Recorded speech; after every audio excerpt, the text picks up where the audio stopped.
तो इसके पहले तक हमने सारी बातें की थी कुछ बेसिक टर्म्स की।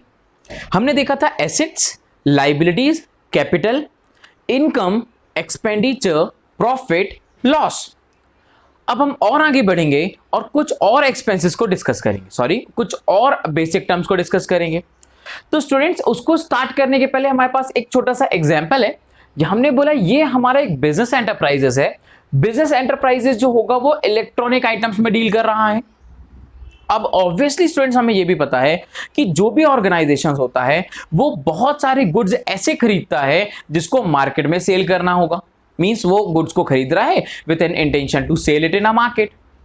तो स्टूडेंट्स, ऐसे वो आइटम्स जो ऑर्गेनाइजेशन ने खरीदा हुआ है बेचने के पॉइंट ऑफ व्यू से, मींस ऑर्गेनाइजेशन ने उसे परचेज किया है। क्यों परचेज किया? क्योंकि वो मार्केट में सेल कर पाए। तो वैसे उन आइटम्स को बोला जाता है गुड्स। उन आइटम को बोला जाता है गुड्स, एंड गुड्स को हिंदी में बोला जाता है माल। आपने सुना होगा कॉमनली कि कोई भी शॉपकीपर्स होते हैं वो जनरली इस टर्म को यूज करते हैं, बोलते हैं कि हमारा नया माल आने वाला है, नए गुड्स आने वाले। उसका मतलब ही ये है कि वो आइटम जो उन्होंने खरीदा हुआ है, खरीदने का मेन इंटेंशन उसको सेल करने का होता है, आर नोन एज गुड्स। जैसे देखिए, इलेक्ट्रॉनिक बिजनेस है तो इलेक्ट्रॉनिक बिजनेस किस किस आइटम्स में डील कर रहे होंगे? सपोज करते हैं एलईडी टीवी में कर रहे होंगे, वॉशिंग मशीन्स में कर रहे होंगे, लैपटॉप एंड डेस्कटॉप पे कर रहे होंगे। तो ये वो आइटम्स होंगे जिसकी वो डीलिंग करते हैं। डीलिंग स्टैंड्स फॉर गुड, खरीदते हैं और गुड खरीदने के बाद उसको मार्केट में सेल करते हैं। तो ऐसे वो आइटम्स, उनको हम बोलते हैं गुड्स। देखिए, तो ये जो आपके लिए एलईडी है, वॉशिंग मशीन्स है और डेस्कटॉप एंड लैपटॉप है, ये एक इलेक्ट्रॉनिक बिजनेस ऑर्गेनाइजेशन के लिए कैटेगराइज हो जाएगा गुड्स में। हम उन्हें गुड्स बोल पाएंगे। बट सपोज करते हैं अगर जो इलेक्ट्रॉनिक बिजनेस ऑर्गेनाइजेशन थे उन्होंने अपने प्रोडक्ट को प्रॉपर विजिबिलिटी के लिए, क्योंकि वो विजिबल हो प्रॉपरली, तो उसके लिए उन्होंने एक फर्नीचर का कंस्ट्रक्शन करवाया। अगर उन्होंने फर्नीचर का कंस्ट्रक्शन करवाया है या फिर फर्नीचर परचेज कर लिया है, सो प्लीज स्टूडेंट्स, आप लोग मुझे बताइए कि जो उन इलेक्ट्रॉनिक बिजनेस ऑर्गेनाइजेशन ने एक फर्नीचर को परचेज किया है, क्या उस फर्नीचर को उन्होंने सेल करने के पॉइंट ऑफ व्यू से खरीदा हुआ है या फिर अपने बिजनेस को स्मूथली रन करने के लिए किया हुआ है? ऑब्वियसली बिजनेस को स्मूथली रन करने के लिए किया है। तो जो हमारा बिजनेस को स्मूथली रन करने के लिए आइटम परचेज किया जाएगा, मतलब उसको परचेज करने का पर्पस हमारा सेल करने का नहीं था, उसे हम गुड्स की कैटेगरी में नहीं काउंट करेंगे। सो मींस ये जो फर्नीचर होगा आपका, this furniture is not categorised under goods. Goods तो वो है जिस चीज का हमारा बिजनेस है, खरीद रहे हैं सेल करने के पॉइंट ऑफ व्यू से। ठीक है, तो स्टूडेंट्स, हम यहां पे मार्क कर लेते हैं the meaning of goods. Goods. It refers to those items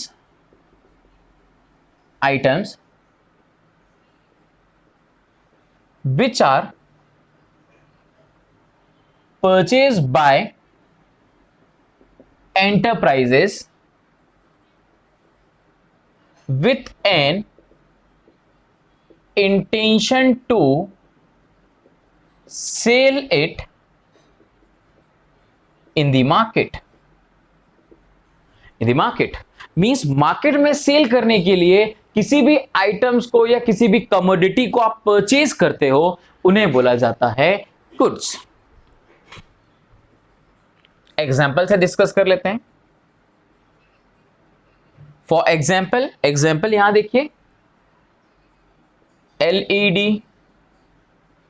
LED TV, laptop, desktop,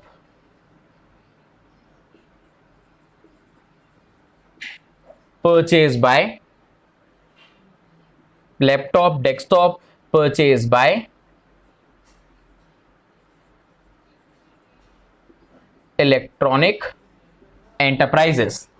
तो इन्होंने जो परचेज किया है students, you know very well कि अगर उन्होंने कुछ भी आइटम परचेज किया है तो उनको परचेज करने का पर्पस था सेल करना, तो दैट्स व्हाई हम उन आइटम्स को गुड्स की कैटेगरीज में काउंट करते हैं।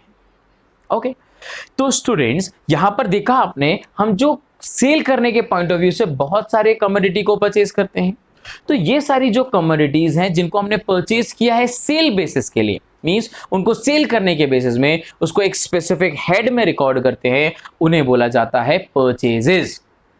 एक हेड, एक परचेजेस का नाम का बॉक्स, उसमें ही हम सारे आइटम्स को रखते हैं जिनको हमको सेल करना है, तो उसे बोला जाएगा परचेजेस। सिंपल, ठीक है। हम परचेजेस देखते हैं भाई क्या होता है, बहुत ही आसान पार्ट है परचेजेस। तो what do you mean by purchases?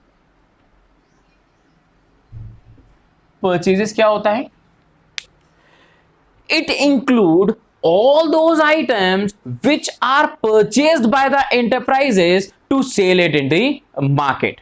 Means यहां पे वो आइटम्स को हमें रिकॉर्ड करना है जिन्हें हमने खरीदा तो है, मींस उसको सेल करने के पॉइंट ऑफ व्यू पे। तो क्या मैं इसको सिंपल ये बोल सकता हूं कि यहां पर जो परचेज होता है, परचेज में हम गुड्स की रिकॉर्डिंग करते हैं।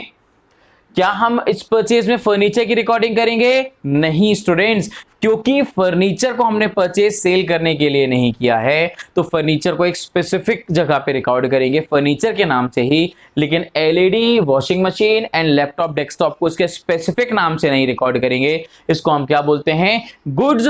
तो जो परचेज होगा, परचेज के अंदर सारे laptop, desktop, LED TV, washing machine आ जाएंगे। सिंपल। तो यहां पे मार्क कर लेते हैं,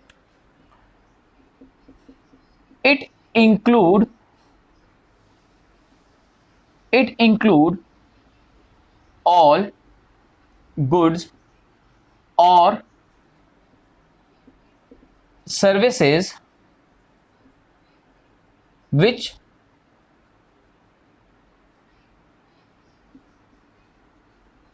occurred with an intention to sell it in the market। Means देखिए, मैंने गुड्स के बारे में बता दिया, गुड्स हम ऑलरेडी डिस्कस कर चुके हैं स्टूडेंट्स। तो हमने परचेज वाला तो देख लिया भाई, हमने बोला वो गुड्स जो हमने रीसेल करने के पॉइंट ऑफ व्यू से, रीसेल करने के पर्पज से खरीदे हुए हैं, वो सारे गुड्स उनके स्पेसिफिकली नाम से नहीं आएंगे, उन्हें हम रिकॉर्ड करेंगे परचेज के अंदर। फॉर एग्जाम्पल यहां लिख लेते हैं भाई हम एग्जाम्पल, यहां पर देखिए example LED TV, again laptop, desktop, all are recorded under purchases। भाई क्यों रिकॉर्ड कर रहे हैं परचेजेस के? क्योंकि ये इलेक्ट्रॉनिक बिजनेस के पार्ट है और इन्हें हमने खरीदा ही है मार्केट में सेल करने के लिए, so that's why these items are recorded under purchases. ठीक है। अब भाई परचेज के बाद सिमिलरली एक और बड़ा आसान सा टर्म्स होता है हमारे पास, सेल्स। परचेजेस के बाद स्टूडेंट्स एक और आसान सा टर्म्स है हमारे पास, sales. Students what do you mean by sales? Sales क्या होता है? सिंपल, एक पर्टिकुलर कमोडिटी को मार्केट में सेल करना और सेल करने के बाद जो अमाउंट जनरेट करेंगे उसको हम सेल्स बोलेंगे। बिल्कुल ठीक बात है। देखिए यहां पर हमने एलईडी टीवीज है, वॉशिंग मशीन्स है, लैपटॉप्स हैं, इन सारे आइटम्स को, कमोडिटीज को हमने परचेज किया था। अब हमने इसे परचेज किया है, सो डेफिनेटली इसमें से इसको परचेज किया था सेल करने के पॉइंट ऑफ व्यू से। अब अगर हमने इसको मार्केट में सेल किया है और सेल करने से जो अमाउंट हमें मिला हुआ है, वो सारा अमाउंट जो हमारे गुड्स को सेल करने से मिला है, उसे बोला जाएगा सेल्स। स्टूडेंट्स एक बात और ध्यान रखिएगा, you have to be very specific, कि यहां देखिए फर्नीचर फर्नीचर को हमने परचेज किया था स्टूडेंट्स। अगर हमने फर्नीचर को खरीदा है तो क्या हमने उसको सेल करने के पॉइंट ऑफ व्यू से खरीदा है? नहीं, हमने तो उसे परचेज किया है कि जिससे हम उनसे बहुत सारे सर्विसेज ले पाए। तो हमने उसको सर्विसेज ली और आफ्टर फ्यू इयर्स उसकी वैल्यू कम हो गई या फिर अब वो यूजफुल नहीं रहा हमारे लिए, तो हमने उसको एज अ स्क्रैप मार्केट में सेल कर दिया। देखिए अब मार्केट में आपने उसको सेल किया है एज अ स्क्रैप, तो जो अमाउंट मिल रहा है क्या वो भी सेल्स के अंदर आएगा? नहीं स्टूडेंट्स, सेल के अंदर तो वही आइटम आएगा जो आपने, आपके गुड्स हैं या सर्विसेज हैं, मीन जिस चीज का आपका बिजनेस है और जिस पॉइंट ऑफ व्यू के लिए आपने गुड्स खरीदे थे। अगर उसको आपने रीसेल पॉइंट ऑफ व्यू अगर आपने उसको रीसेल पॉइंट ऑफ व्यू के लिए खरीदा है, तो अगर आपने उसको रीसेल पॉइंट ऑफ व्यू के लिए खरीदा है आप, और अगर आप उसे रीसेल करके अमाउंट जनरेट कर रहे हो, तो सिर्फ वो अमाउंट आएगा आपका सेल से। देखिए sales, it refers to amount received from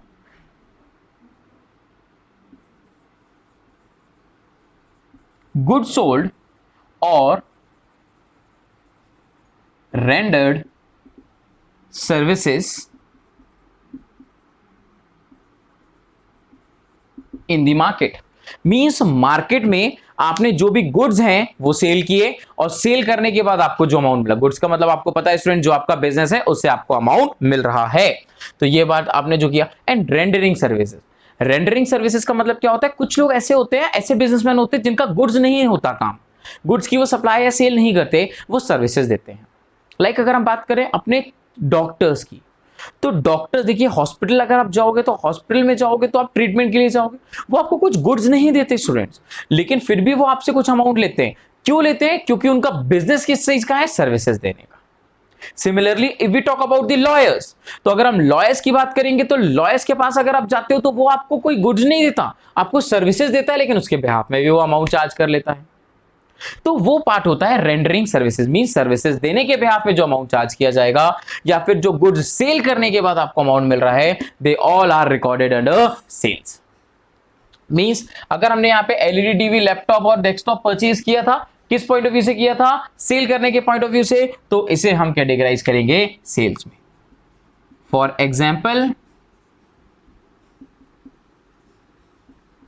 amount received from sale of LED TV, laptop, desktop, etc. Again, furniture will not included in this. Furniture include नहीं किया जाएगा। You know very well क्यों नहीं किया जाएगा, क्योंकि फर्नीचर को हमने परचेज किया था सेल पॉइंट ऑफ व्यू से नहीं, तो यहाँ पे जो फर्नीचर है वो सेल्स की कैटेगरीज में नहीं आएगा। तो होप सो स्टूडेंट्स, ये कुछ basic topics, goods, purchases, sales आप लोगों को क्लियर होगा। बड़ा ही आसान टॉपिक है।